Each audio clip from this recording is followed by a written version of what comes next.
Thank you so much. Well, it's good to be back. I wanted to begin with a quote by Edward Everett Hale. He once said, "I am only one, but still I am one. I cannot do everything, but still I can do something. And because I can't do everything, I will not refuse to do the something that I can do." If ever there were a time in which those words ought to be heeded, I think it is now. Because when we read the news, it can be so tempting to look at the fact that there are 100,000 abortions every year in our own backyard, and another 56 million abortions every year around the world.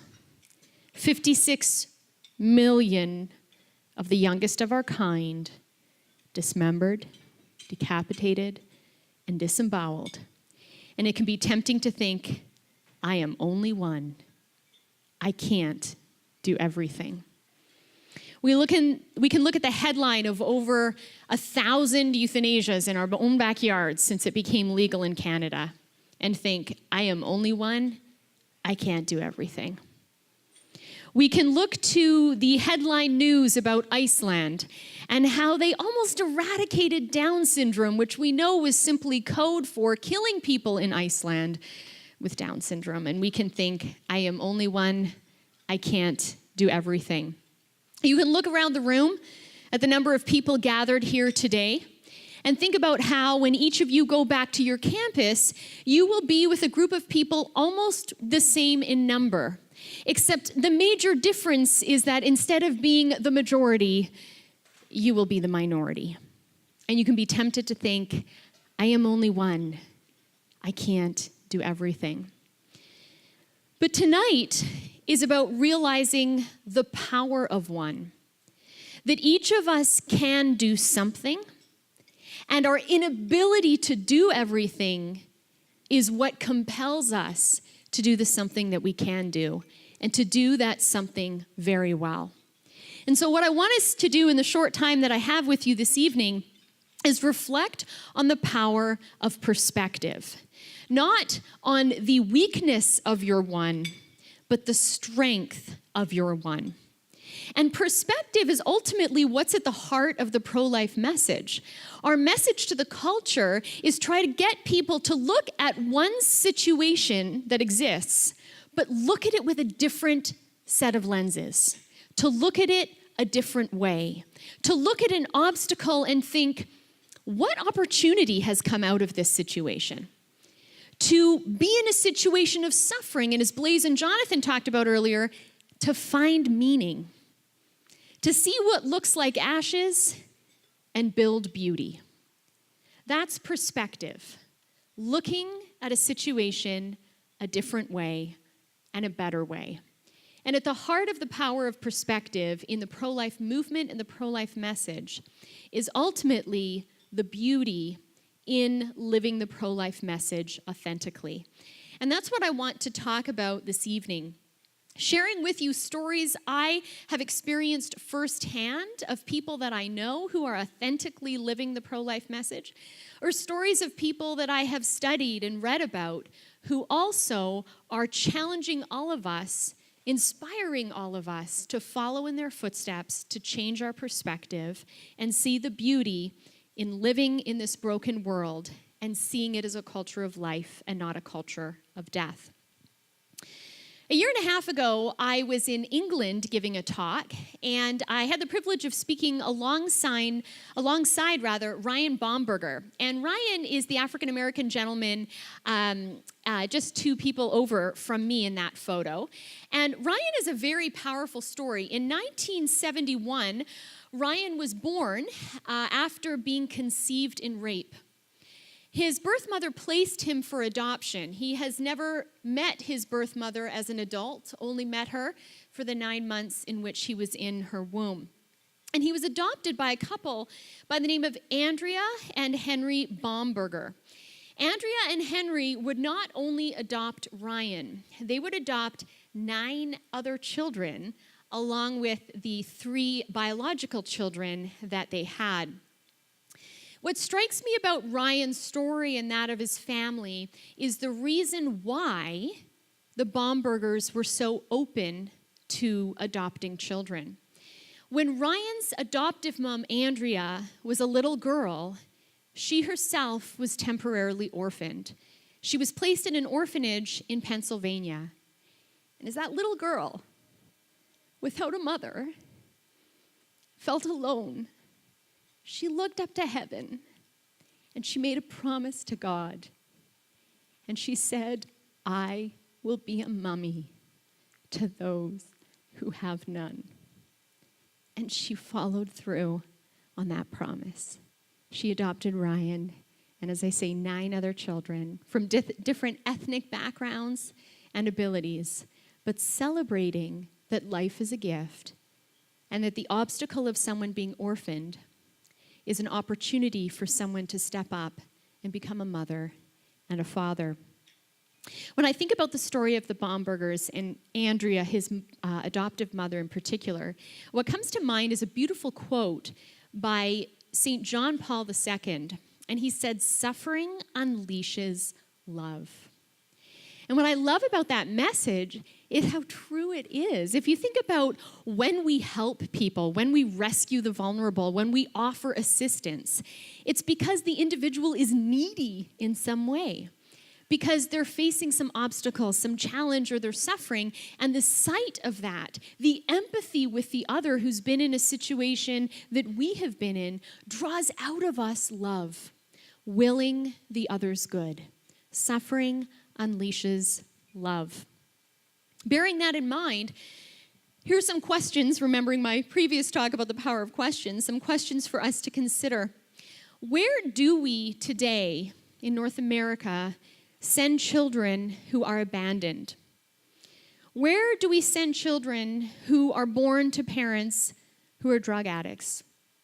Where do we send children who are in a hospital because they're terminally ill and they have no family because they are in the foster care system and are not going to get out of that system? Where do we send people who are blind, deaf, and have microcephaly? Well, in Los Angeles County, we send those people to a Muslim man by the name of Mohammed Bazik. This is a man who many years ago with his wife began taking in vulnerable foster children who had nowhere else to go. Mohammed is currently looking after this little girl who has microcephaly. She is blind and she is deaf. And Mohammed said, even if these children cannot communicate, even if they cannot see, even if they cannot hear, they have a soul. They need somebody to love them. I tell them, it will be okay. I am here for you. We will go through this together. Suffering unleashes love. Amongst 4 million people in Los Angeles County, the foster care workers have said they know no one who will take a child who is terminally ill and ought to be in the hospital because they have no family to care for them. They know no one except for Mohammed, who is trained and willing to take these terminally ill children into his home so that they will die in the loving embrace of a family. I think not only of Mohammed, but I think of a Catholic priest that I met this time a year ago when I was speaking in Guatemala. And of course, when you go to a poorer country, you see very powerfully the impoverishment that so many people live in our world. And I remember being struck by the little tiny shacks with lots of children running around, thinking about how they didn't have running water, there was no bathroom, they did not have the conveniences that we have here. And I met this Catholic priest, Father Michael, who runs what's called Angel of the Valley Orphanage, which is also a school. And he feeds, clothes, and houses 200 children. Has he eliminated poverty from Guatemala? No, because he can't do everything.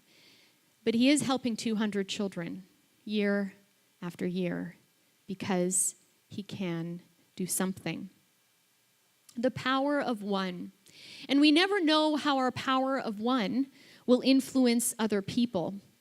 That makes me think of a nurse actually, not nursing student, a nurse who reached out to me a few years ago because she had a practice of refusing to administer emergency contraception pills in the small community that she was working in, and had been accommodated until the point where she reached out to me because her workplace was saying they would no longer accommodate her and threatening that she would lose her job unless she complied with their wishes.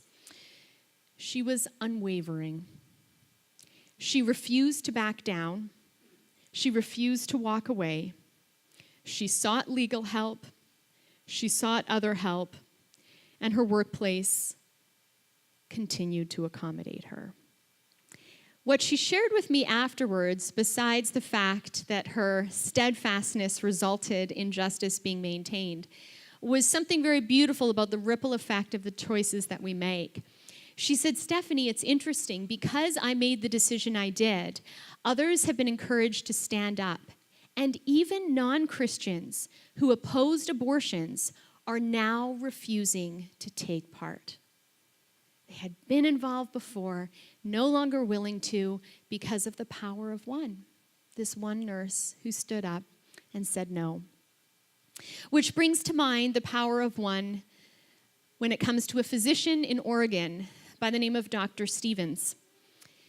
Dr. Stevens, in the year 2000, had a patient by the name of Jeanette Hall. And that year, Jeanette had been informed by her surgeon, not Dr. Stevens, but another physician, that the cancer that she had, without treatment, would result in her living only 6 months to a year. Jeanette had voted for the legalization of euthanasia in Oregon, and she decided that she wanted to access that which she had supported.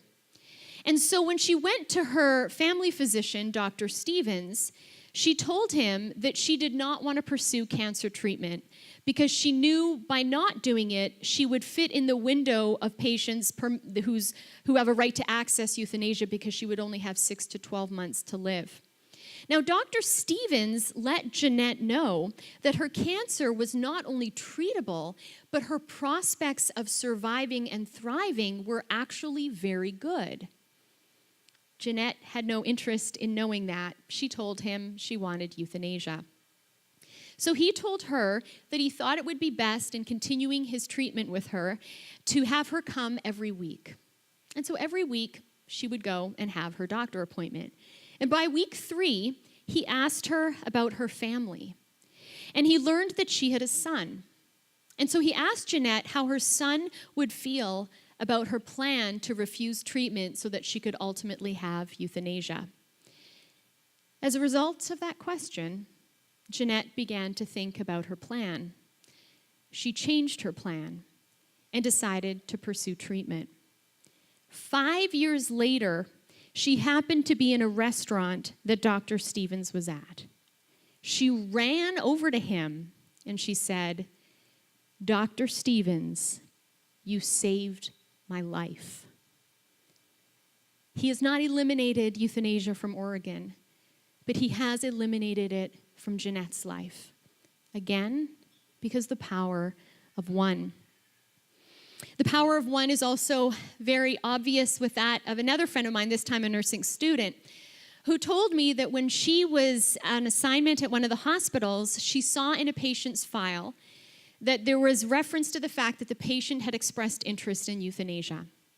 My friend was kind of paralyzed with panic, thinking, I don't agree with this, but I'm a student, and what can I say? And should I say anything? And what do I do? And then she thought, I'm going to love on this patient. I'm going to say nothing about euthanasia, but I'm going to put her at the top of my list of patients to spend more time with. And I'm going to get to know her more intentionally. And so this nursing student would spend more time with this patient, and she started to look at the different things around her room and would ask her things about the few pictures that she had, and then found common ground with them both having a similar ethnic background, and they bonded over that, and they talked over that, and she was this bright light who would always come in and spend more time with that patient, draw more information out of that patient about her life, about her joys, about what she's learned. And a couple weeks later, when she was looking at the patient's file, she noticed a reference to the fact that the patient requested removal of interest in euthanasia. My friend Kathleen, some of you may know her, she's Kathleen LeBlanc, formerly Dunn, has just moved back to Ontario, but when she was living in British Columbia, she played Scrabble every week with an elderly woman and was so faithful to this time slot she had to play Scrabble that when I was scheduling a meeting with her one Friday, she said to me, well, no, I can't do 10 a.m. on Friday because that's when I play Scrabble with this 93-year-old woman. So Kathleen was very faithful to fulfill that commitment. And she tells a story of how one day she had gone to play Scrabble with this woman. And at the end of the game, the woman asked Kathleen a question. She said to her, what do you think about doctor-assisted suicide? Now, anyone who knows Kathleen knows she's such a gentle and beautiful spirit. And Kathleen just looked at her and she said, I think it would be very sad that anyone would feel the need to take their life. And it's a sign of a failure of our society when someone does feel this way. After they went back and forth in discussion, the woman expressed to Kathleen that she can sympathize with people who don't see a reason to continue living in their suffering, and that she herself has wondered, why does God have me still stuck in this wheelchair at my age?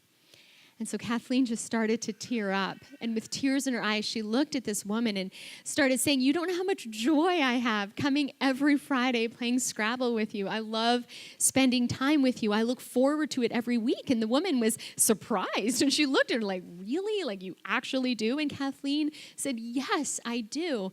And the elderly woman looked at her and said, well, perhaps right there is reason enough for me to be here. The power of one. At the end of Jonathan and Blaze's presentation, they played a short clip of Dr. B.J. Miller, the amputee who works as a palliative care physician. And in an interview he did, he was asked, what is the most important lesson you have learned from your patients and their families that you work with in end-of-life care? And Dr. Miller responded, in a nutshell, the biggest takeaway is that love matters. I call it the deathbed test, the beautiful deathbed test. When a person watches their life come to a close, everything falls away. And it turns out that something as easy as love is so often the only thing that matters. Again, the power of love, and that suffering unleashes love. I have a friend who's currently going through cancer treatment. But in between, when she's feeling better, she started to seek out, through some connections, people who have expressed interest in assisted suicide. She doesn't talk to them about assisted suicide, but she does spend time with them. She does love them. And several of them have withdrawn their request for assisted suicide.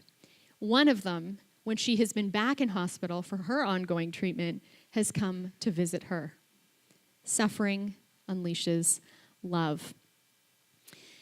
Love ultimately is so powerful because it involves us being in communion and union with the other person. And it ultimately means that at the end of the day, our value is in who we are and not what we do, which is why one of my favorite ads is that of the Canadian Down Syndrome Society. Celebrate being. And I think there's no better way to capture what is at the heart of the pro-life message than that we celebrate who we are, not what we do. And how, through relationship, can we celebrate being with others? I highly recommend that you go onto YouTube and just type The Mount, daycare, elder care, and you'll find some phenomenal, longer TV documentaries before Present Perfect comes out that are incredibly inspiring. And when I speak on euthanasia, I often play a different, longer clip. And one of the points I make is that one of the challenges we're up against is that as I have done research into euthanasia, a lot of people that want it are people who, by our world standards, have had great accomplishments. And I remember watching a documentary about two men in particular who went over to Switzerland to have euthanasia. Or Belgium, sorry. One of them was a former surgeon, and the other one was a former professor. And I thought, as great as their jobs were, the problem is that because the professor can no longer teach and the surgeon can no longer do surgery, they think their lives aren't worth living. Their value was in what they did rather than in who they are. And in the other video clip I often play about the Mount, one of the facilitators at the Mount makes a beautiful statement. She says, we all have common needs: to be recognized, to be loved, and to have someone to share life with. And I thought about that in the context of those two men, and I thought, yes, it's understandable the surgeon wants to do surgery, and it's understandable the professor wants to teach, but they don't need that. But there is something they do need: to be recognized, to be loved, to have someone to share life with. And that we can do. That we can accomplish for every single person. Helen Keller once said, although the world is full of suffering, it is also full of overcoming it. Jonathan and Blaise talked about Viktor Frankl's mathematical equation: despair is suffering without meaning, D equals S minus M. And I'm reminded of a story that Dr. Frankl once told of a young teenager in Texas who had been in a severe car accident and became quadriplegic. Dr. Frankl said this young woman spent her days watching the news and reading the news. And whenever she would come across a story of someone who was going through a hard time, some news story about someone's personal suffering or anguish, she would ask the person taking care of her to bring her a little stick and to place the stick in her mouth. And then she would pound out on a keyboard each letter to form a broader letter that she was writing to the person she read about to send them a note of encouragement.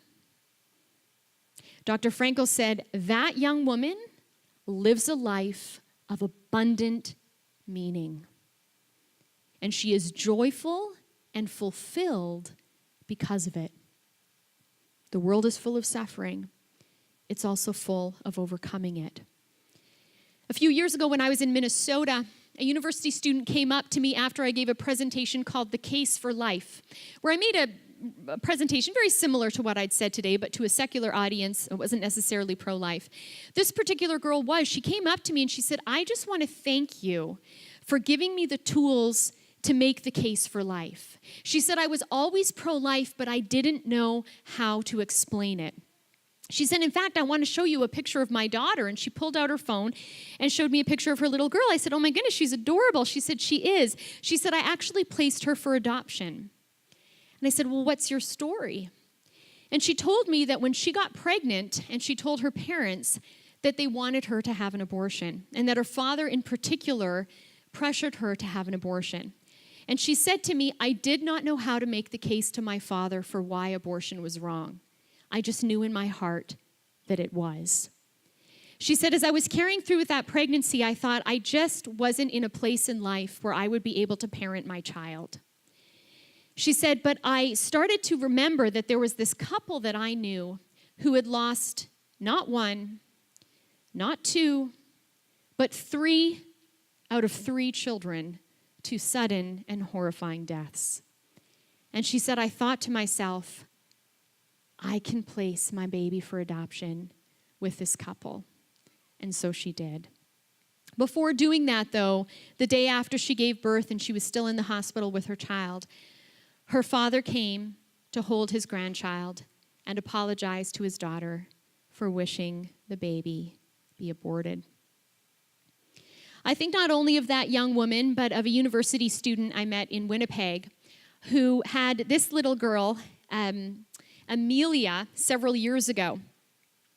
And I'd like to read for you what Veronica told me about this picture and why she sent this one in particular. To put it into some context, Veronica is a single mom. When she got pregnant, her boyfriend wanted her to have an abortion. She had several friends who'd had abortions. She wanted them, or they wanted her to have an abortion. She felt very pressured, but again, instinctively, she knew abortion wasn't something she wanted to do. And so she called her parents and told her parents, and thankfully they welcomed her home and said they would be a support. When she sent me this photo, she said, "The picture I've enclosed of Amelia and I does not fully show my face, but it's an important picture to me. Amelia became very ill with respiratory problems around 7 months, which meant a lot of nights dealing with fevers, congestion, pain control, and a sad little baby who kept waking up due to having trouble breathing in her sleep. I took this picture one night," she said, "when I decided to let her sleep on my chest instead of in the crib, and she slept through the whole night. I did that every single night until she was better. To me, it represents what we do as mothers, that we stop looking at ourselves as individuals with needs, and instead we begin to look at how we can serve another and therefore love another, and with doing that comes learning to love ourselves." Veronica told me that if she hadn't got pregnant, she'd probably still be working at a sleazy bar. She said, "It's because of my daughter that I am determined to finish my education, that I am determined to get a good job, that I am determined to make a better future." And when I was in Winnipeg just a couple years ago and sharing her story, someone in the audience knew her, so she emailed me an updated but replicated photo to let me know that she, and to tell my audiences that she and Amelia are doing really, really well. As I mentioned, I was in Guatemala a year ago, and when I was in Guatemala, I spoke alongside this presenter, Liana Rabelito. Liana has a very challenging story. It's hard to find words to capture it because when she was 12 years old, she was brutally raped. She got pregnant from that rape and incredibly decided to carry that pregnancy to term. I was blown away by the character and persona of this woman who has overcome such profound suffering. She told me that she became suicidal after the rape, and the only reason she didn't kill herself was because she was pregnant and she didn't want to kill her child. And as we sat in the restaurant of our hotel in Guatemala City, she looked at me and she said, "Stephanie, I saved my daughter's life, but she saved mine." Although the world is full of suffering, Helen Keller said, it is full of overcoming it. That same trip, I met Patricia Sandoval. Patricia has had 3 abortions. She used to work at Planned Parenthood. Then she became a drug addict and started living on the streets. After a profound conversion, transformation, and healing, she now travels the world telling her story. And women have decided not to have abortions because of encountering Patricia and the power of her testimony. My 35 minutes is up. And I say that because I expect you're thinking, hopefully, about all I've shared. About Rick, about Leanna, about Veronica and Amelia, the girl in Minnesota, Mohammed in Los Angeles. I don't think you're thinking about what I didn't say or what I didn't show. See, as a presenter, when I'm given a time limit, I have to think, what can I do in 35 minutes? Not, it's only 35 minutes. In the same way, the takeaway message I hope for you tonight is this. To not think, what can't I do? All the things that are impossible because I'm only one. But instead think, what is possible? What is possible for me, where I've been placed, with the people that I know? And to not have the attitude, it's only 35 minutes, it's only one person. But to say, no, what is possible with what I've been given? How can I use my power of one, not to do everything, because I can't, but to do something, and to do it very well? Thank you very much.